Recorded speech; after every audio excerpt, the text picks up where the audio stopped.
eu dar uma olhada aqui.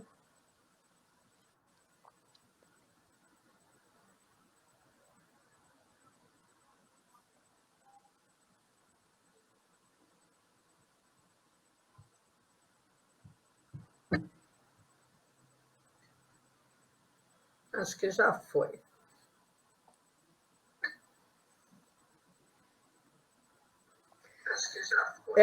Nós vamos começar, esperar um pouquinho, tá? Deu 7h30 agora, alguns relógios, às vezes, estão atrasados.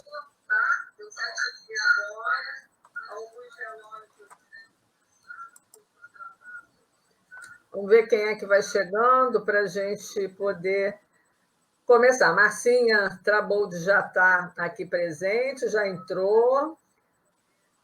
Beijo, Márcia.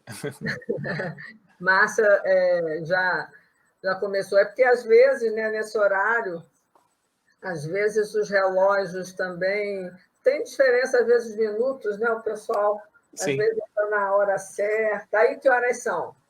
Aqui são 6h30, 6h30. 6h30, uma hora antes, né? Uma hora antes. Diferença, né? Vamos esperar só mais um pouquinho. Uhum. Como é que eu faço para ver o que está nos comentários também? Não consigo. No chat, eu clico aqui para você, tá? Você não vê, não. Eu não vejo. Eu Okay. clico no chat, aí você vê. Ok. Agora eu acho que eu fiz alguma coisa errada aqui. Conforme for tendo algum comentário, Oi, sumiu. Eu tô tentando voltar a tela aqui, que eu apertei alguma coisa aqui, peraí. Tá. Agora você tá aparecendo. Que eu não estou vendo, eu estava me vendo, mas não estou me vendo mais, peraí. Então deve ser a sua câmera, né? Tem um xizinho aqui que eu cliquei no chat para voltar, não sei como volta agora. Peraí. Bom, mas não tem problema. Se aparecer, por exemplo, eu vou clicar um aqui para você ver. Olha. Que eu não estou vendo nada, esse é o problema. Eu fiz alguma coisa aqui, peraí. Deixa eu tentar clicar. Pronto. Agora está melhor. Estou ajeitando a câmera aqui. Por exemplo, se eu clicar aqui, ó, Marcinha está te dando boa noite para nós, tá vendo? Legal. E aí, quando eu clico novamente, ele some, tá? Entendi, então, tá ótimo. Está aparecendo, eu vou colocando aqui, se for os comentários sobre justamente a sua palestra, tá bom? Tá ótimo. Então, vamos? Então, boa noite, gente. Boa noite aos amigos aqui que sempre acompanham as palestras da Suave Caminho. Hoje, no domingo, a gente tem a presença do nosso amigo Daniel. Ele está... Qual é a mesma cidade? Eu sempre esqueço, Daniel. Eu estou em Montreal, no Canadá. Montreal, isso. Então, o nosso amigo, ele hoje vai falar de um tema muito importante e que a gente está sempre comentando, né, nas palestras e também no Café com o Evangelho, né? A gente está sempre falando de autodescobrimento, né? Então, a temática hoje é muito importante porque ela é assim uma das temáticas principais, né, dentro de toda uma reforma íntima que a gente queira fazer, né? Então, o tema autoconhecimento, a busca de si mesmo, é o assunto, o tema que o nosso amigo Daniel vai comentar hoje, discussar sobre isso. Bom, eu vou fazer a prece inicial e o Daniel vai fazer a prece final. Tá ok? Tá ok. Então, vamos fechar os nossos olhos, aqueles que se sentem mais à vontade, né? Para maior concentração. E vamos justamente endereçar os nossos pensamentos nesse momento ao nosso Pai, a Jesus, nosso querido amigo e mestre, nosso modelo, e a toda essa espiritualidade superior, amiga, que está ao nosso lado, pedindo, Senhor, que este momento seja um momento de muitas reflexões, que o nosso irmão Daniel possa nos trazer bastantes conceitos e reflexões que nos ajudem a fazer justamente essa busca de nós mesmos, esse autoconhecimento tão necessário para que a gente possa, Senhor, aumentar as nossas virtudes, adquirir outras e também diminuir aqueles nossos equívocos, aqueles nossos vícios, para que nesse caminho que fizermos, a gente conseguir evoluir cada vez mais. Por isso, nós te agradecemos pela oportunidade, Senhor, e te pedimos licença para iniciar nossa palestra de hoje. Fique conosco, agora e sempre. Graças a Deus. Então, nosso amigo Daniel, seja bem-vindo mais uma vez, e agora o tempo é seu para justamente apresentar o seu estudo, ok? Tá ótimo. Eu que agradeço mais uma vez, né, já aproveitando esse início para agradecer esse convite. É sempre um prazer. Eu não estou fisicamente aí, né, junto com vocês, mas graças a Deus a internet possibilita a gente estar um pouquinho mais próximo, né? Então eu agradeço o convite mais uma vez. E para falar de um tema que, como você falou, a gente está sempre comentando, não é de hoje que a gente comenta sobre o autoconhecimento, a gente tem muito material, né? A gente já ouviu tanto falar de autoconhecimento, mas a questão é, a gente quer realmente fazer se autoconhecer? Como que a gente faz isso? Eu tentei, hoje eu não estou como um palestrante aqui, eu estou como um estudante que está compartilhando aquilo que tem estudado a respeito. E como é que a gente faz esse autoconhecimento? Eu quis trazer hoje, eu venho trazer para a gente hoje, ferramentas que nos ajudem a nos autoconhecer. Como que a gente faz isso? Existem ferramentas para a gente fazer isso? Então a gente vai ver um pouquinho disso hoje. Então, para a gente começar, a gente vai lá para o Livro dos Espíritos, na questão 919, que a gente também ouve bastante, né?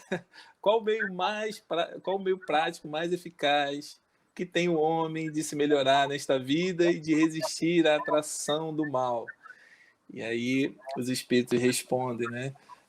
Um sábio da antiguidade vos disse: conhece-te a ti mesmo.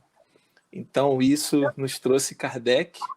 E esse conhece-te a ti mesmo, ele já vem, né, de Sócrates. De onde veio esse autoconhecimento? Foi Sócrates que foi o sábio que o Livro dos Espíritos fala, é de Sócrates, mas essa frase é de Sócrates mesmo?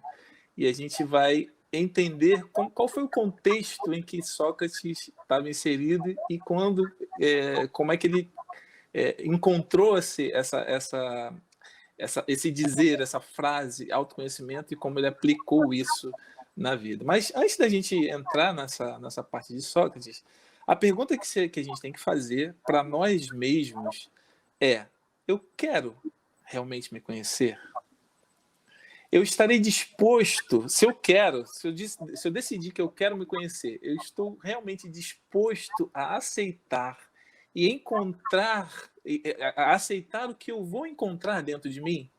Porque muitas vezes a gente quer, né, a gente fala assim, eu quero me conhecer, mas aí quando a gente vai cavucando um pouquinho, a gente encontra tantas dores, dói tanto quando a gente vai entrando, que a gente desiste, a gente fica, não, tá bom por aqui, não vou continuar. Só que esse processo de entrar dentro de nós é o processo importante e o mais eficaz para que a gente possa sair daqui dessa encarnação melhor do que o que a gente chegou. Porque hoje, nessa encarnação, nós somos o resultado de todas as outras encarnações. Então, se a gente está hoje aqui no mundo de provas e expiações, ou seja, no segundo da escala dos mundos, significa que a gente não avançou tanto, né? Então, a gente ainda não se preocupou tanto com o nosso autoconhecimento, e isso nos faz fincar o pé, estacionar um pouco naquilo que a gente precisa. Então, estarei realmente disposto a encontrar alguém egoísta, alguém orgulhoso, alguém muitas vezes ciumento, alguém que maltrata, alguém que ainda tem muita dificuldade? E se eu estou disposto a mudar, o que eu também estou disposto a encontrar os meios para isso? Isso é a pergunta que a gente tem que fazer. Então, falando um pouco de Sócrates, quando é que ele chegou a essa conclusão de que a chave da evolução do ser estava no autoconhecimento?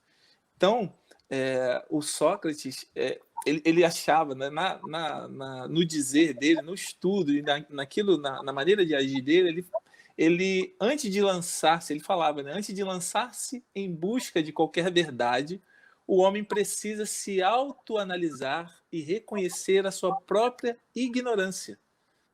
Isso é muito importante, porque no processo de autoconhecimento, às vezes a gente só quer encontrar coisa boa. A gente só quer encontrar aquilo que a gente sabe. Mas a gente também tem que estar disposto a encontrar também muita ignorância, aquilo que você desconhece. E isso, às vezes, para algumas pessoas é muito difícil, até para nós mesmos é muito difícil. Então, qual é essa verdade que o Sócrates falava? A verdade sobre si mesmo. Saber e assumir o que não é, o que gosta, o que não gosta, o que quer e o que não quer. Então, se eu sei o que eu gosto, o que não gosto, o que eu sou e o que eu não sou, eu não permito que ninguém me diga o que eu sou ou o que eu não sou, porque eu sei. Eu não vou me importar mais com o que pensam de mim, porque eu me conheço, eu posso observar, eu posso ouvir, analisar aquilo que a pessoa tá dizendo, mas se eu me conheço, vai entrar em contradição com aquilo que eu já adquiri de conhecimento sobre mim mesmo, e eu aceito ou não. O que acontece é que, como a gente não se conhece, a gente aceita o que o outro está dizendo da gente. Porque a gente não tem ferramentas, né? A gente ainda não encontrou ainda nós mesmos, não nos encontramos ainda. Então, ele falava também, entender porque, na maioria das vezes, para mantermos as nossas relações, usamos máscaras para esconder quem realmente somos e o que pensamos. Então, para fazer parte de um grupo, ou para não contrariar alguém, ou para não perder a amizade, a gente vai se escondendo atrás de máscaras. A gente vai não falando determinadas coisas porque a gente pensa que o outro não vai receber bem aquilo. E a gente vai mentindo para nós mesmos e mentindo também para o outro, né? Então, quando foi que Sócrates teve esse contato então com o conhece-te a ti mesmo? Então, conta a história, você pesquisando aí no YouTube ou no Google, você vai ver, e nos livros, né, também de filosofia, você vai encontrar que Sócrates, um dia, ele foi com seu amigo no oráculo da cidade de Delfos. E ao chegar no seu oráculo, era de costume da época dos atenienses de pelo menos uma vez na vida ir num oráculo que era o médium da época, era Pitonisa da época, para fazer alguma pergunta sobre a vida ou pergunta sobre o que estava afligindo o coração deles, né? Então Sócrates foi com esse amigo, mas ele não entrou, só entrou o amigo. E na porta, escrito numa pedra, estava esse dizer: conhece-te a ti mesmo. E ele ficou impressionado com aquilo tocou fundo no coração dele. Nossa, que importante, era um filósofo, um pensador. E aí o seu amigo entra para falar com o oráculo. E a pergunta que o amigo dele faz é o seguinte: quem é o mais sábio da Grécia? E aí o oráculo diz: o mais sábio de todos os tempos é Sócrates. Aí ele: mas Sócrates? Eu vou contar isso para ele. E chega e fala para Sócrates: olha, eu fui lá, fiz a pergunta para Pitonisa e a Pitonisa falou que o mais sábio é você. Mas Sócrates, ele se via como ignorante, como uma pessoa que, né, comum como todas as outras, com dificuldades. Ele não se achava tão sábio assim. E aí o que ele fez? Ele foi, então, o oráculo falou que eu sou sábio. Ok. E ele ficou com aquilo na cabeça, então ele foi buscar. Ele falou assim: eu vou provar que eu não sou o mais sábio. Então ele foi e viu um professor que era muito sábio, né, que ele achava que era muito sábio, se matriculou num curso desse professor, pegou suas economias, se matriculou nesse curso e foi lá e começou a ouvir aquilo que o professor tinha para ensinar. E ele começou a questionar o professor, mas como você aprendeu isso? Você aprendeu com alguém? Da onde veio o seu conhecimento? Você consegue me provar? E aí ele percebeu que o professor não tinha todas as respostas que ele tinha. E ele percebeu também que aquele conhecimento que o professor tinha foi adquirido de alguém, de um outro jeito, não era um conhecimento próprio. E aí, assim, ele saiu desse curso, foi para um outro professor também que ele achava sábio, e a mesma coisa. Não encontrou as respostas que ele achava, não viu aquela pessoa como sábia. Ela conhecia muito de um determinado assunto ali, mas não era o sábio. Foi até o seu pai, que o seu pai era um escultor, né, que fazia as entradas do templo, trabalhava com mármore, com tudo. E ele, observando o pai dele, ele viu, meu pai, eu considero também um homem sábio, mas meu pai faz o serviço dele muito repetitivo, então ele aprendeu com alguém também. Então, e ele vai, né, durante muito tempo pesquisar nessas pessoas, aí ele vai no pintor, e aí o pintor, né, fala da sua sabedoria, mas ligado à pintura, e assim ele faz. Chega um determinado momento que ele volta à pitonisa e fala assim, um dia o meu amigo veio aqui e falou e perguntou quem era o mais sábio da Grécia, e aqui foi falado que o mais sábio era eu, Sócrates. E eu venho dizer que realmente, de tudo que eu vi, de tudo que eu pesquisei, eu realmente sou o mais sábio. Porque eu sou o único dentre todos que eu considerava o mais sábio que eu sei que nada sei. Então aí vem essa grande frase, né, que a gente sempre ouve nos estudos de história, só sei que nada sei. É por isso, porque ele identificou que ele era o único que era racional, que ele pensava assim, não sei tudo, não me considero um sábio. E aí todos os outros se consideravam sábios. Então a gente vê o quanto o autoconhecimento, né, que o Sócrates identificar a própria ignorância é um sinal de sabedoria, que é a gente ficar aberto para conhecer outras coisas, não fica fechado.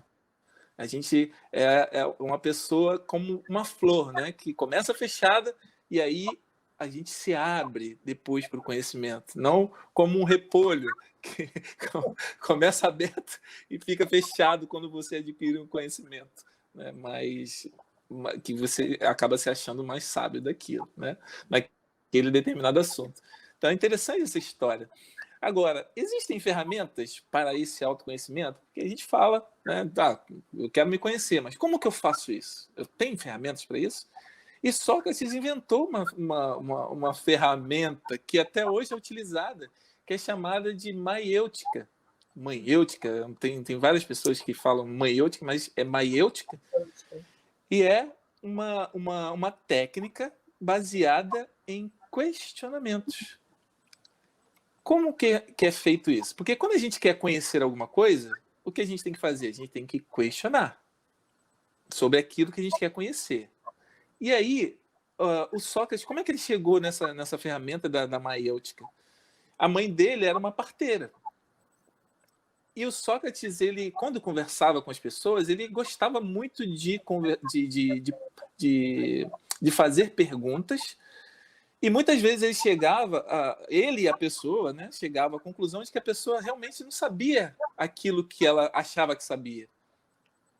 Então, ele observando um dia, a mãe dele chamou ele para ajudá-la num parto. E ele ajudou. E quando a mãe dele estava fazendo parto ali, tirando aquela criança da barriga da mãe, ele ficou observando, nossa, minha mãe, ela é uma parteira. A pessoa que está grávida, ela tem algo dentro dela que é o bebê.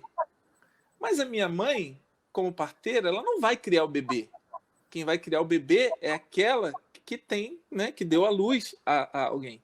Então, eu também me sinto como se fosse uma parteira, porque eu consigo tirar das pessoas, eu posso tirar o conhecimento de dentro delas. Então, ele vendo aquela situação, ele se imaginou também como o parteiro, mas o parteiro do conhecimento, que é o conhecimento que tem dentro de cada um de nós. Então, ele conduzia, né, o parto das ideias em duas etapas. Né? Na primeira, levava o interlocutor a duvidar do próprio saber sobre determinado assunto, revelando as contradições presentes em sua atual forma de pensar, normalmente baseada em valores e preconceitos sociais. Então, a pessoa ela tinha uma ideia, ele começava a fazer perguntas sobre aquela ideia, chegava um ponto que a pessoa falava, ela causava dúvidas nela, porque nem ela sabia que ela não sabia nada de determinado assunto. E a partir daí, né, na segunda fase, ele levava o interlocutor a vislumbrar novos conceitos, novas opiniões sobre o assunto em pauta, estimulando-o a pensar por si mesmo, não pelos outros. Isso é muito importante. O que Kardec fazia? Ele não aceitava as primeiras respostas dos espíritos. Ele pegava as respostas, comparava com outras respostas. Olha, é igual. Respostas que estão vindo da Bélgica, respostas que estão vindo, né, de várias partes do mundo. Isso é a mesma resposta, a mesma pergunta, a mesma resposta. E aí ele formava com isso um conhecimento. Então é isso, e ele falava sempre para nós, né? Nunca aceitar sem analisar. E a doutrina espírita, ela nos traz essa fé raciocinada, que é pegar um conhecimento, raciocinar em cima dele e questionar. Porque o Espiritismo é uma ciência de questões. Kardec tem lá o Livro dos Espíritos, 1019 perguntas que Kardec fez aos Espíritos, e os outros livros da codificação, até o Evangelho segundo o Espiritismo, a gente encontra perguntas que Kardec vai fazendo aos Espíritos. Então, é questionar a técnica para o autoconhecimento e não só para o conhecimento, mas para o autoconhecimento, é questionar. E isso Kardec fez muito bem, e a gente precisa aprender com o mestre. Né? Então, ele conclui que então, a maiêutica primeiro demole, né? Faz a demolição daquilo que você tem como crença, depois ajuda a construir conceitos transitando do básico ao elaborado, parindo noções cada vez mais complexas.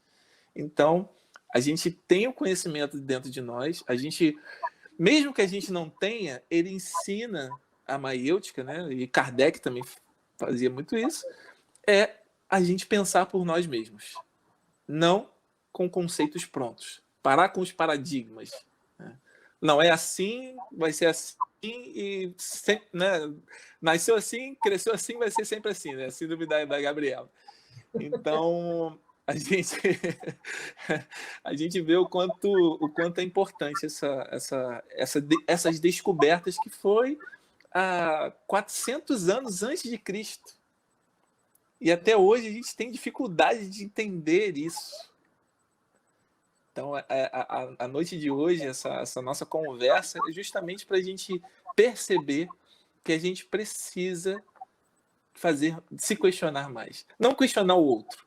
Porque a gente gosta muito e a gente sabe, com uma maestria, questionar os outros de um jeito assim muito rápido e perfeito. Agora, a gente tem que aprender a se questionar. Né? E aí, Kardec, sucintamente, mais uma vez, lá na pergunta 909, ele pergunta aos espíritos: poderia sempre o homem, pelos seus esforços, vencer as suas más inclinações? Será que a gente consegue realmente vencer essas más inclinações? A gente tem tanta influência dos espíritos, a gente vê lá, né, o Kardec pergunta até que ponto os espíritos podem influenciar a nossa vida? Mais do que podeis imaginar. Mas a gente consegue, então, já que a gente tem tanta influência, vencer as nossas más inclinações? E aí os espíritos dão aquela resposta, né, que a gente fica assim, mas como? Eu não acredito que é tão simples. Eles falam, sim, e frequentemente fazendo esforços muito insignificantes. Não é só insignificante, muito insignificante. O que lhes falta é a vontade. Ah, quão poucos dentre vós fazem esforços. Ou seja, a gente não faz esforço para se autoconhecer. Os espíritos falam que é fácil, que é simples. E a gente acha extremamente difícil. E aí, pensando, refletindo um pouco sobre essa questão, eu cheguei à conclusão de que é simples quando a gente se predispõe. E não precisa ser um esforço hercúleo, né? Ele pode ser um esforço, como eles falam, muito insignificante, e uma fé do tamanho de um grão de mostarda, uma fé bem pequena. Porque imagina, se eu tenho uma fé do tamanho de um grão de mostarda, pequena que seja, e a gente acredita na influência dos espíritos, como Kardec diz, como os espíritos respondem, eu crio uma ligação com a espiritualidade, com essa pequenininha fé, e automaticamente a gente abre campo para a espiritualidade nos ajudar e fazer com que a gente tenha forças para continuar. Então é realmente um esforço muito significante. Só tenha fé e acredite. Só isso que eles pedem. Tenha fé e acredite, que aí você vai conseguir chegar lá. Porque a gente vai te ajudar. A gente tem legiões de espíritos para ajudar, para nos ajudar a seguir em frente. Então, a gente precisa lembrar disso, porque a gente, às vezes, só lembra dos espíritos na casa espírita, quando a gente está assistindo uma palestra como essa. No dia a dia, a gente esquece das influências. Então, a gente não faz prece, a gente acaba se deixando, ficando extremamente vulnerável. Quando está tudo bem, a gente esquece, a gente relaxa. E não, quando está tudo bem, você tem que continuar. Porque a gente só se desespera porque quando está tudo bem, a gente não se mantém em prece, a gente não se mantém vigilante. E aí, quando chega uma adversidade, a gente está extremamente aberto, desestruturado, despreparado e acaba sofrendo com isso. E isso também é um sinal de falta de autoconhecimento. Porque se a gente se autoconhece, a gente sabe, a gente já passou por todas as dificuldades e a gente percebe que as dificuldades que a gente passa hoje pela nossa falta de autoconhecimento são repetitivas. São problemas que você já viveu muitas vezes, mas pela falta de autoconhecimento você continua vivendo aquilo, porque você não aprendeu, não quis saber como fazer para vencer, para não passar mais por aquilo. O Einstein falava lá, fazer a mesma coisa e esperar resultados diferentes é tolice. Você não vai conseguir. Então a gente precisa fazer diferente dessa vez. A gente precisa sair dessa nossa conversa aqui hoje, quem está ouvindo, com uma nova proposta de mudança. Não sair daqui igual. Eu não posso sair daqui igual. Eu tenho que sair diferente. Eu falo para mim mesmo, que o ouvido mais próximo é o meu. O ouvido mais próximo da minha boca é o meu. Então, a gente tem que ter essa proposta de sair diferente. Então, por que não temos a vontade que nos impulsiona às mudanças que dizemos querer? Porque não pensamos devidamente no assunto. Isso é muito interessante falar do pensamento, porque a gente, às vezes, a gente quer alguma coisa. Só que a gente quer, mas não quer realmente. Porque quando a gente quer, a gente pensa, a gente vibra, a gente realiza. Está lá no livro Sinal Verde, Desejos. Querendo, mentalizamos. Mentalizando, agimos. Agindo, atraímos. E atraindo, realizamos. Então, se eu falar assim, pensa no chocolate. Para quem gosta de outra comida, pensa na comida agora, quem está assistindo a gente. A comida que você mais gosta. Pode ser a picanha, pode ser o chocolate, ou aquela torta de maçã, de morango gostosa. Quando a gente pensa nisso, pensar no chocolate, dá uma vontade de comer. Se você pensar firme no chocolate, vai dar uma vontade de você comer o chocolate, comer o sorvete, comer a torta. Então significa que se eu pensar que eu preciso me melhorar em algum ponto, vai me dar vontade. Essa vontade que a espiritualidade fala é porque a gente não pensa. A gente vai simplesmente vivendo. Quando a gente começar a pensar naquilo que a gente precisa, naquilo que está vindo sempre, aquele problema que sempre vem, aquela dificuldade que sempre aparece, a procrastinação, o orgulho, o egoísmo, a intolerância, você vai ver que ela é recorrente, mas a gente não pensa em resolver. A gente vai deixando o barco correr, simplesmente. Então, a gente precisa pensar nessas dificuldades. Então, os nossos pensamentos são os principais causadores de nossas emoções e comportamentos. E aí, pegando esse método da maiêutica, hoje teve uma evolução muito grande, né, dos questionamentos. E aí a gente vai aprender agora a questionar os nossos pensamentos. Porque, às vezes, a gente tem uma ideia fixa de alguma coisa, a gente pensa assim, fulano está falando mal de mim. E aí começa a pensar um monte de coisa negativa, já abre campo para a espiritualidade inferior, e aí começa a ter a síndrome do pânico, ou síndrome de perseguição, e começa uma bola de neve que vai entrando. O que a gente precisa aprender o que a gente vai aprender agora é questionar os nossos pensamentos. E isso é uma forma de autoconhecimento. Não é a questão que o Kardec fez, que o Sócrates fazia? Então, existem dois tipos de pensamento: pensamentos funcionais e pensamentos disfuncionais. Quais são os pensamentos funcionais? São aqueles que funcionam, né? São aqueles que é alegria, entusiasmo, tristeza, ansiedade nos momentos até ansiedade nos momentos propícios, ela é importante. A tristeza no momento preciso, quando você perde um ente querido, né? Mas é algo equilibrado, não é algo desfuncional, que é o que a gente vai falar agora, que é a tristeza exagerada, que é chorar descontroladamente, por não se achar bom o suficiente. Então, tudo aquilo que a gente pensa e é descontrolado é um pensamento disfuncional. Então, pensamentos não são fatos. Pensamentos não são fatos. São ideias, e ideias podem ser questionadas. Se eu tenho algo na minha cabeça, não significa que aquilo ali é concreto. Então, ele pode ser questionado. E a gente tem que questionar. E aí, a pergunta é: qual é o pensamento que você está tendo? Fulano está falando mal de mim, fulano não gosta de mim. Qual é o pensamento que está te perturbando a cabeça? Naquela hora. Naquela hora, naquele momento. Naquele momento.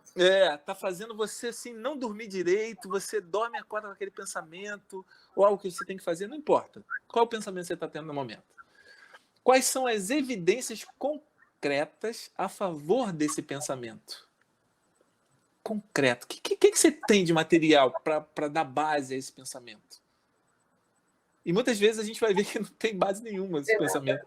Tem nada de concreto. Tem nada. E aí, quais são as evidências concretas que vão contra esse pensamento? Também é importante. As evidências que vão a favor, mas também as evidências que vão contra esse pensamento. Que aí você entra na sua parte racional, não só na emocional. Estou baseando esse pensamento em fatos ou em sentimentos? Porque às vezes aquele pensamento ele me causa um sentimento. E por eu ter um sentimento, eu acho que aquilo é verdade. Eu acredito que aquilo é verdade. Estou sentindo que ele está me traindo. Porque eu estou sofrendo com isso, porque não chegou ainda. E não tem nada de concreto, só o teu pensamento. E questionar ele é importante, tá vendo? Esse pensamento, ele é preto e branco, ou seja, só tem dois lados, é tudo ou nada? Ou é uma coisa ou é outra? Ou ele está te traindo, ou ele não está te traindo, ou ele... Como é que é esse pensamento? Tem só dois lados ou tem uma variedade de possibilidades? Porque quando a gente está nele, é só aquilo que vale. Né? Só aquela possibilidade que tem, é uma coisa ou outra, não tem meio termo. Uma outra pergunta. eu poderia estar mal interpretando as evidências ou mesmo fazendo suposições? Outras pessoas podem ter interpretações diferentes da minha se estivessem na mesma situação? Quais possíveis interpretações os outros teriam desse problema que eu estou pensando? Pegar opiniões de outras pessoas, se você não está conseguindo chegar na resposta. É importante conversar, falar, expor, para você chegar a ter o conhecimento concreto. Estou olhando para todas as evidências ou apenas para aquelas que apoiam meu pensamento? Porque muitas vezes eu decido olhar para as evidências. Não, vou olhar para as evidências. Mas às vezes eu só olho aquelas que apoiam o meu pensamento negativo. Eu esqueço todas as outras. Tem uma do ladinho ali. Mas não, é isso que eu estou pensando. Ah, olha só, é isso que eu estou pensando. Mas a outra você deixou, porque está apoiando aquilo que você já está fixo ali, né? Você já concretizou ali no teu, na tua cabeça. Poderia meu pensamento ser um exagero do que é verdade? Ou seja, por ele ser meio verdadeiro, não estou aceitando ele como verdade? Porque às vezes é só uma suposição na minha cabeça. Pode até ter um pouquinho fundo de verdade ali, mas não é totalmente a verdade.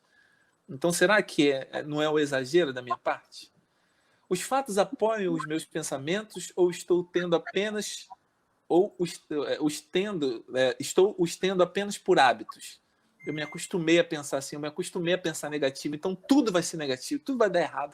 Tudo que eu fizer não vai dar certo, porque sempre deu errado. Então, por que vai dar certo agora? Então, é isso. Os fatos apoiam esse pensamento? Então, os pensamentos disfuncionais podem se tornar hábitos. Eu ter algo sempre exagerado, sempre, né, maximizar as coisas. E dentro disso aqui de pensamento tem muitas e muitas coisas. Eu tenho quanto tempo, Geisa? Só para eu... Olha, nós estamos com meia hora certinho, meia hora e 5 minutinhos, quase isso. Ah, tenho meia hora então. Tempo. Eu Tá aviso ótimo. certinho. Tá bom. Então, olha quão importante é esses questionamentos. E aí, continuando, os meus pensamentos são baseados em minha vivência e percepção? Se sim, pode acontecer diferente com o outro? Porque às vezes o que eu estou pensando é de acordo com o que eu agiria, com o que eu pensaria. Mas será que o outro não pensaria diferente se tivesse acontecendo com ele? Às vezes eu estou olhando para um lugar, mas eu não estou vendo nada. Se outra pessoa chega e olha, ela, caramba, eu estou vendo isso aqui, isso aqui. É como quando a gente está dentro de um problema, por exemplo, está vivenciando um problema, às vezes chega uma pessoa de fora e fala assim, pô, cara, você já pensou assim, assim, assim, sabe? Você, caramba, não tinha pensado nisso. Porque ela está vendo o problema de cima da montanha e você está no pé da montanha olhando para cima, você não vê nada. Quem está de fora olha de cima para baixo, ele vê tudo, vê quem está andando, as soluções, ó, se ele for por aquele caminho ali, ele vai achar. Então, por isso é importante a gente, às vezes, pedir a opinião das outras pessoas também. Né? Alguém passou esse pensamento ou crença para mim? Se sim, esse alguém é uma fonte confiável? Porque às vezes a gente ouve determinadas coisas de alguém e essa pessoa não é nada confiável. E você pega aquilo como verdade e aí? E aí você fica com aquele pensamento e nem é seu. Você nem construiu aquilo.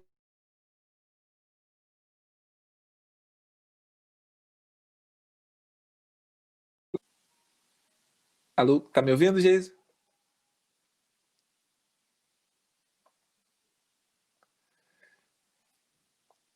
Acho que a Geisa caiu. Então, eu vou continuar então aqui. Acho que a live está rolando. Então, aquele pensamento que você tem, às vezes, não é uma crença sua, é só algo que foi colocado numa situação e você começou a pensar como o outro e não como você próprio. E isso é muito grave, porque às vezes você está sendo até injusto com as outras pessoas. Né? Então, a gente tem que prestar muita atenção nisso. E agora, o meu pensamento é um cenário realista ou é o pior cenário possível? Porque nesse pensamento, nessa crença que eu acreditei e que eu tô na minha cabeça, às vezes não é nada realista. É só um cenário que eu criei na minha cabeça e que só existe na minha cabeça. Se a gente olhar racionalmente as coisas, vai ser totalmente diferente. Então, isso é muito para as pessoas que são emocionais. As pessoas que são emocionais, muito emocionais, tendem a olhar as coisas mais com o coração, com o sentimento. E às vezes, aquela situação não é o sentimento que está precisando entrar em ação, é a razão para você enxergar de forma diferente. Então, isso é muito importante. Agora, uma outra coisa, outras ferramentas, uma outra ferramenta que a gente que trabalha na indústria, em empresas, a gente vê, e quem fez administração vai entender bem do que eu estou falando aqui, do que eu vou falar. Tem uma ferramenta que se chama os 5 porquês. Então, essa ferramenta, os 5 porquês, ela foi inventada lá pelo dono da Toyota na década de 30 para identificar a causa raiz. Tá me ouvindo agora? Então, esse problema, essa ferramenta, os 5 porquês, foi A justamente... internet não está boa. O que aconteceu aqui, porque entrou uma ligação no meu celular, foi nesse momento que você caiu. É porque eu não tenho como bloquear então, as ligações, eu deveria ter conseguido bloquear, então foi isso. É. Mas aí apagou tudo, aí eu disse, bom, vou para o celular, não tem tudo jeito. bem. Ainda que eu consegui, né? Vamos continuar, desculpe aí. Não tem problema, não. Eu estou falando agora da ferramenta, de uma outra ferramenta da qualidade para quem faz administração, que se chama os 5 porquês. Toda vez que você quer identificar a causa de um problema, na indústria, você utiliza essa ferramenta dos 5 porquês. Então, vamos para um exemplo prático aqui que eu trouxe para a gente. Às vezes, você nem precisa chegar nos 5 porquês. Significa você questionar aquele problema até você achar a causa raiz. Então, às vezes, nem precisa chegar no 5. Por exemplo, intolerância. Então, esse é um exemplo bem prático, né, para nós. Intolerância. Por que eu sou intolerante? Aí você pode chegar, aí começa a se questionar por causa disso, por causa daquilo outro. Começa a dar resposta para aquele questionamento. Então, uma causa pode ser, porque eu perco a paciência com pessoas lentas. Por isso que eu sou intolerante. Segundo porquê. Por que você perde a paciência com pessoas lentas? A resposta poderia ser outra, mas poderia ser porque eu faço tudo com rapidez e determinadas pessoas não. E aí eu perco a paciência. Ok. Segundo porquê. Terceiro porquê. Por que determinadas pessoas não agem com rapidez? Uma resposta poderia ser porque a natureza delas é assim e não conseguem agir diferente. Elas são diferentes de mim. Eu já encontrei a causa raiz, eu nem cheguei na quinta, no quinto porquê. Então, olha só como uma ferramenta da qualidade que é utilizada na empresa pode ser usada para eu ter qualidade na minha encarnação, uma qualidade na minha vida. Então, eu posso pegar qualquer coisa, qualquer problema que eu esteja vivenciando, faça questionamentos. Questione por que eu tenho esse problema. Você vai chegar no quinto porquê, você vai chegar na causa raiz do problema. Tudo bem, eu cheguei na causa raiz do problema, né? Porque falar da causa é muito fácil. E agora, como é que eu faço para resolver? Cheguei na causa raiz. E aí, também, a administração tem também uma ferramenta para você conseguir criar um plano de ação para resolver aquele problema. Tá vendo? Deus é muito perfeito, é muito bom. Ele vai nos dando tudo que a gente precisa para que a gente possa vencer as nossas dificuldades internas. Então, ele nos dá essa ferramenta também aqui, né, desenvolvida pelo homem, é claro, que é chamado 5W2H. Quem é da administração vai estar lembrando muito bem disso, né, dessa ferramenta que já utilizou bastante nas empresas. Então, chamado 5W2H, que é utilizada para resolver o problema também com questões.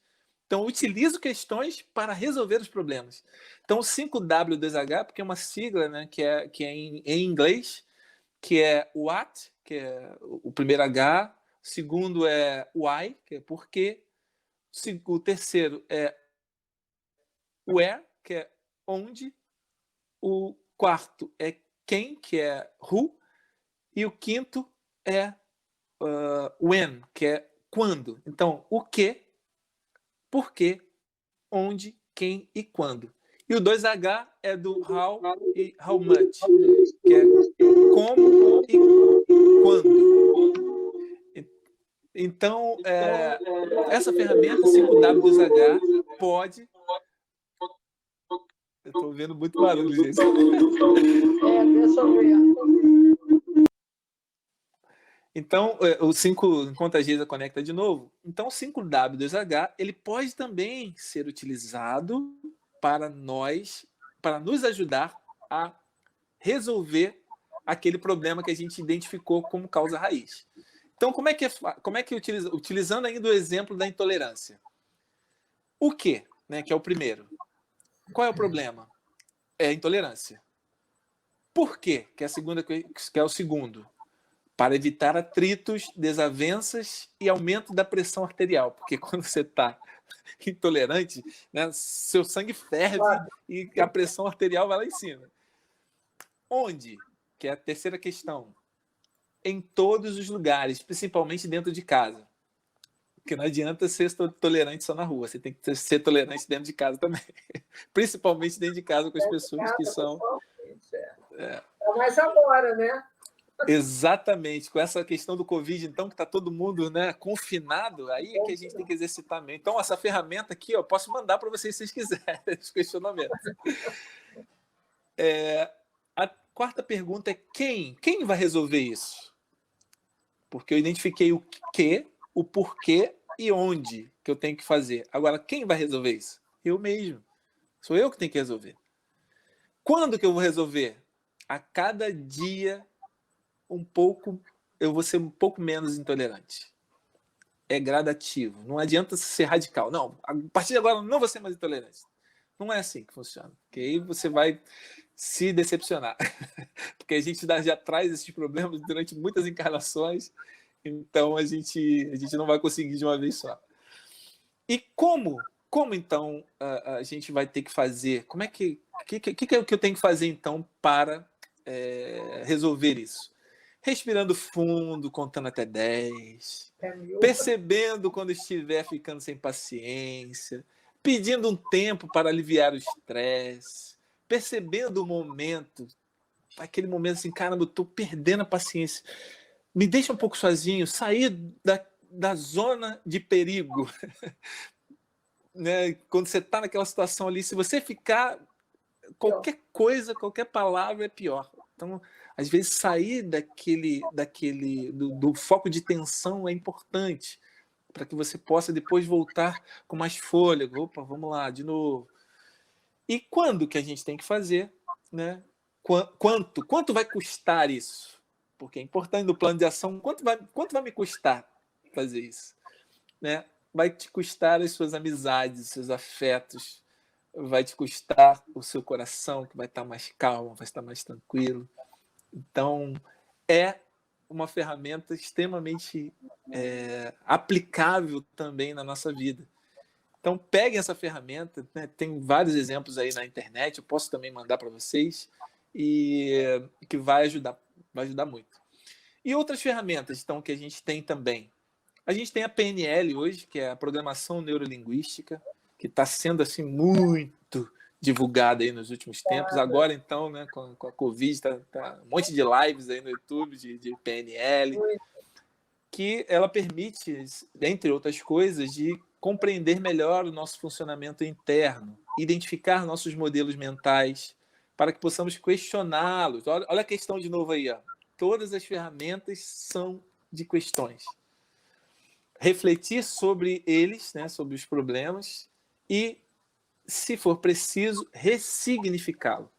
Porque, às vezes, a gente traz algo dentro de nós que é algo que a gente viveu lá na nossa infância, que está afetando você, adulto, hoje.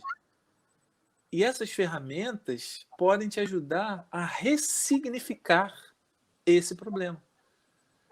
Por exemplo, um rapaz, ele tinha um problema, ele tinha 30 anos com um problema de insônia. Fazendo, através das ferramentas, né, como a PNL, como até a hipnose, né, que a gente tem ouvido falar muito, chegou-se à conclusão na idade que ele tinha de 5 anos. Um dia eles estavam se preparando para acampar, ele e a família dele, e aí o pai deles foi no quarto e chamou todo mundo. E o irmão dele, ele levantou, e o irmão dele, que era menor, não quis levantar, porque estava com sono, criança, né? E aí o pai dele foi, pegou uma guimba de cigarro e queimou o pé do irmão. Aquilo causou tanto... foi tão traumático para ele que, a partir daquele momento, toda vez que ele ouvia um barulho à noite, ele acordava pensando que era o pai dele que ia queimar o irmão, porque o irmão não estava levantando. E isso ele levou, olha, 25 anos para a vida dele. E aí essas ferramentas ajudam a ressignificar isso, olha. Porque o nosso cérebro ele é muito inteligente quando a gente utiliza ele bem, mas ele também é muito burro de vez em quando. Porque ele diz assim, olha só, tá vendo? Toda a situação que você vive... Oi? Faltam uns 10 minutinhos, tá? Só para você ter noção. Já vou finalizando. Então ele diz o seguinte, olha, você tem 30 anos, mas a situação que você está vivendo é uma situação parecida com aquela que você viveu há 5 anos. Então, alerta. Ele te dá um sinal de alerta porque você não disse para ele, olha, agora eu já sou adulto. Eu não sou mais criança, eu já entendi. Aquilo foi naquela época lá. Agora eu sou outro. O nosso cérebro ele sempre vai fazer isso para nos proteger. Ou seja, você já vivenciou isso aqui, você está vivenciando de novo. Então, alerta. Alerta, cuidado. Somos nós que temos que dizer para ele, para nós mesmos, que não é mais a mesma situação. É outra. Exatamente. E essas ferramentas ajudam a gente a identificar isso. Uma outra ferramenta também, que eu achei assim, fantástica, para mim, foi a mais fantástica para mim, tá? Foi a análise corporal. Tem sido muito falado também, muito feito. Eu tive contato com um amigo que ele fez um trabalho com a gente aqui na Mocidade, e aí ele trabalha com análise corporal, e ele me propôs, ele falou assim, Daniel, eu queria fazer um experimento contigo de análise corporal, porque eu fiquei interessado em saber como é que funcionava, que é você olhar para o corpo de uma pessoa e identificar como ela funciona. Para mim, aqui eu falei, sério, você vai conseguir fazer isso? Olhar para mim e falar como eu funciono? Aí ele falou, vou. Eu falei, ok. Ele falou, o que eu tenho que fazer? Eu perguntei, o que você tem que fazer? Aí ele falou, manda uma foto sua de corpo inteiro. Aí eu falei, ok. Tirei a foto e mandei para ele. Aí ele veio, ó, você funciona assim. É isso. Eu falei assim, cara, nossa, não é possível, não é possível. Aí ele falou, Daniel, todas as pessoas têm alguns traços de caracteres que foram formados com o nosso sistema nervoso. E aí eu vou dar um exemplo de mim, tá? Para vocês entenderem como funciona a análise corporal. Ele disse assim, Daniel, você é uma pessoa que eu vejo que tem muitas quinas, você é magro, você tem os ossos muito protuberantes, assim, em determinados, nos ombros, nos braços, nas pernas. A sua cabeça é assim, seu olho, tal, seu nariz, o rosto. Então, você tem um traço muito interessante. O teu traço, ele é o chamado traço esquizoide, que é lá quando a gente vai estudar e vai pesquisar, a gente vai ver que teve um cientista que era o amigo do Freud que identificou esses traços de caracteres, porque se a gente observar na nossa vida, tudo tem um padrão, né? Obedece uma padronização. E aí ele falou isso, ele falou, olha, e você é desse jeito, o teu traço, o teu corpo foi formado desse jeito, porque no momento, isso começou lá no parto, dentro da barriga da sua mãe. Porque todas as pessoas que têm o teu traço, têm o jeito do teu corpo, ela funciona assim. Dentro da barriga da sua mãe, não sei se foi, você vai me dizer depois, a gravidez da sua mãe deve ter sido uma gravidez difícil. Então, o que acontece? Quando você mexia, a sua mãe pensava no problema que ela estava vivendo. Então, automaticamente, ela sentia algo e mandava menos sangue para a placenta e o local onde você estava dentro dela. Automaticamente, você não se mexia muito. E o teu sistema nervoso, ele foi desenvolvido mais na cabeça do que no teu corpo. Olha que interessante. E aí, eu não me mexia muito na barriga da minha mãe. Aí eu falei assim, pô, sério isso? Aí, conversando com a minha mãe, na época que minha mãe ficou grávida de mim, ela tinha 3 crianças já, meus 3 irmãos, vivia dentro da casa da minha tia, num quarto dentro da casa da minha tia, e ficou grávida de mim, do quarto. Ela já tinha 3. Vivia dentro do quarto, na casa da minha tia. Imagina como deve ter sido a gravidez da minha mãe. A tensão que foi. Né? E foi, eu conversei com ela falou, realmente foi tenso e tal. E aí o que acontecia? Eu não me mexia muito por conta disso. E aí foi desenvolvido na minha cabeça. E aí o que aconteceu? Durante o meu tempo, por eu ter tido ter o corpo assim, eu já vou finalizar, tá? Eu desenvolvi mais o pensamento, a cabeça. Então, eu sou uma pessoa que pensa muito. Eu entro no meu mundo, muitas vezes eu entro no meu mundo ali, fico pensando e reflito e vou, porque a energia naquele momento foi canalizada para a cabeça.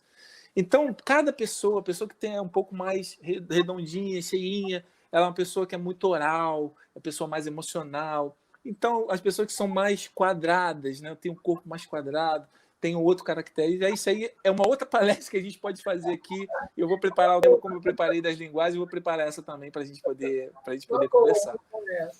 E é muito interessante você saber como você funciona.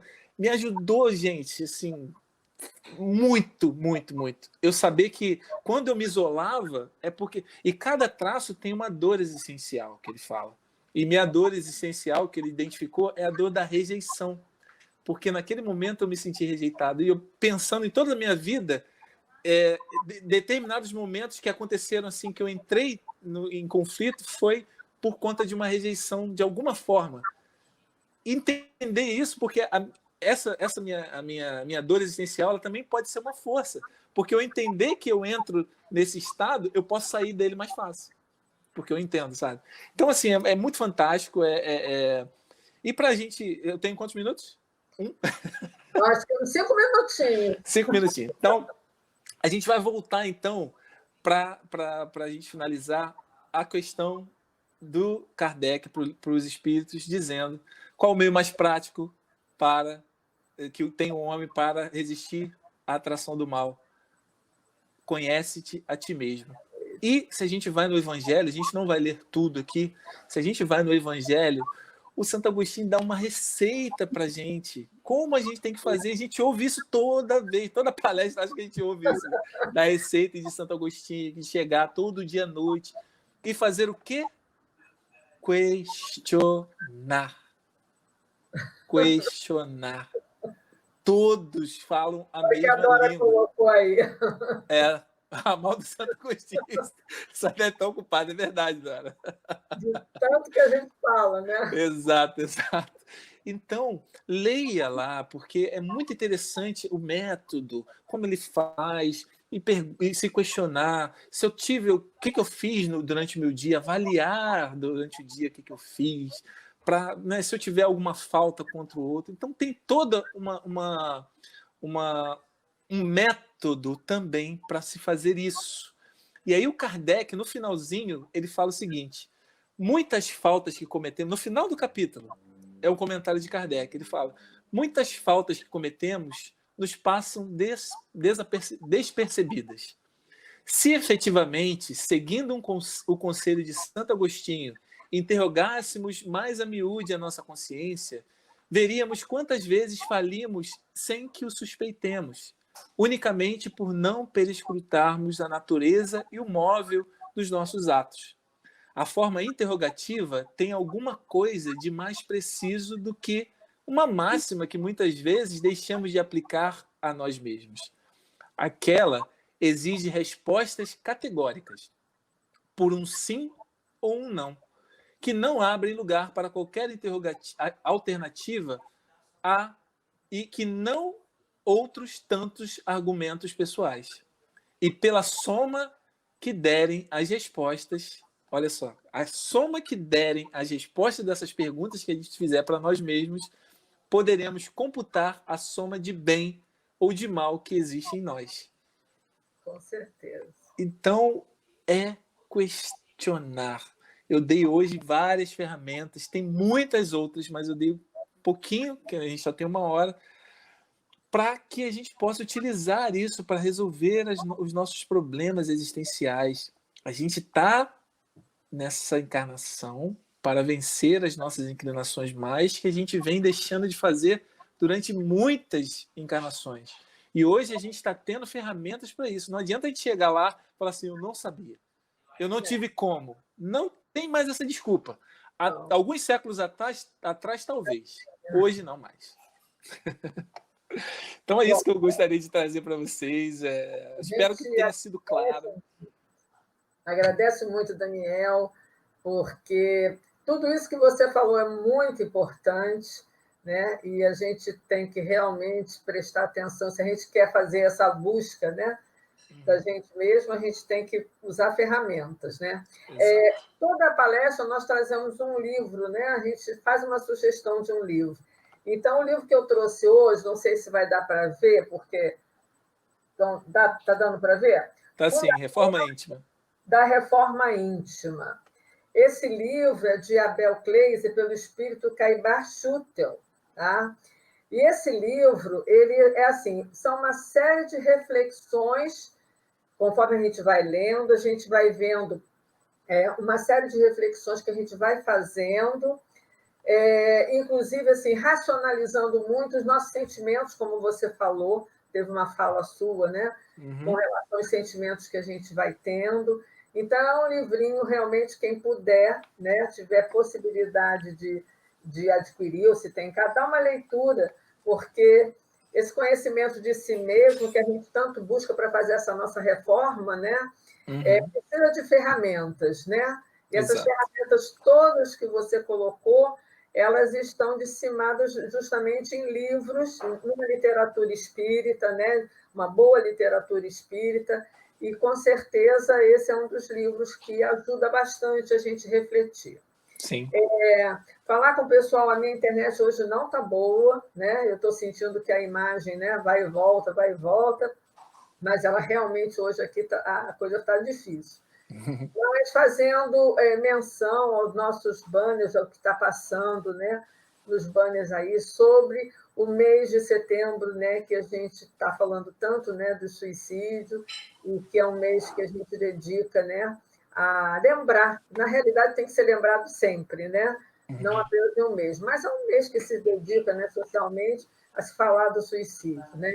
Então, se desejarem, né, se a gente souber de alguém, se tiver alguma pessoa que às vezes a gente vê que esteja passando por uma necessidade dessa, né, a gente tem um atendimento fraterno na casa, está passando aí o telefone, né, como tem também o CVV, enfim, né, a gente tem mecanismos que podem ajudar as pessoas, né, no momento, às vezes, em que ela não está conseguindo nem se ver, né, e às vezes tomando decisões que não são nada agradáveis, né? Bom, nós estamos finalizando aqui a nossa palestra de hoje, terça-feira, agradecendo muito e morrendo de saudade de você. Também, querido. Saudade, tá? Um abraço grande para a sua família, para a Semira, para os seus filhos, tá? Obrigado, querido. Adorei te ver, adorei estar aqui. É a primeira vez que eu estou aqui na palestra, tá? Olha, opa. Mas a internet é que não está ajudando muito, né? Mas tudo bem, vamos ver se na próxima a coisa melhora. E gostaria de pedir, então, para você finalizar então, esse nosso estudo com a sua prece, tá? E agradecendo a todos que estiveram aqui participando, né? E matando a saudade. Algumas pessoas também colocaram, né, justamente dizendo: estou com saudade, bom te ver. Tem vários aqui que colocaram isso, tá Que bom? bom, espero conseguir ver depois os comentários. Com certeza, tá? Então, por favor. Então, para finalizar, como não poderia faltar, eu gostaria de finalizar com uma música que se chama Autoconhecimento, que essa música eu fiz há um tempo atrás. Então, eu falando dessa busca de si mesmo, então eu gostaria de compartilhar com vocês. Pode ser? Pode ser. Vamos lá. Tá bom. Peraí. Vou pegar o violão aqui.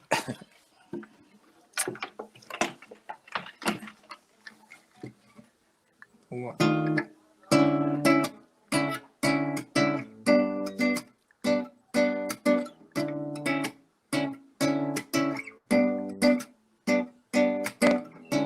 Eu preciso me conhecer para me tornar melhor, ser bem mais do que posso ser e assim crescer. Não quero mais agir sem pensar, não quero mais sair de mim. Eu quero ser quem perdoa mais e assim crescer.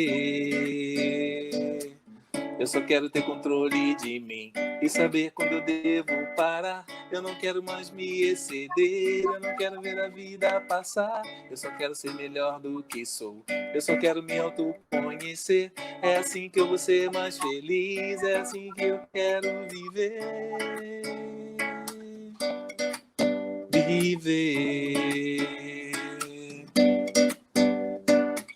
Não quero mais agir sem pensar, não quero mais sair de mim. Eu quero ser quem perdoa mais e assim crescer. Eu só quero ter controle de mim e saber quando eu devo parar. Eu não quero mais me exceder, eu não quero ver a vida passar. Eu só quero ser melhor do que sou, eu só quero me autoconhecer. É assim que eu vou ser mais feliz, é assim que eu quero viver. Viver.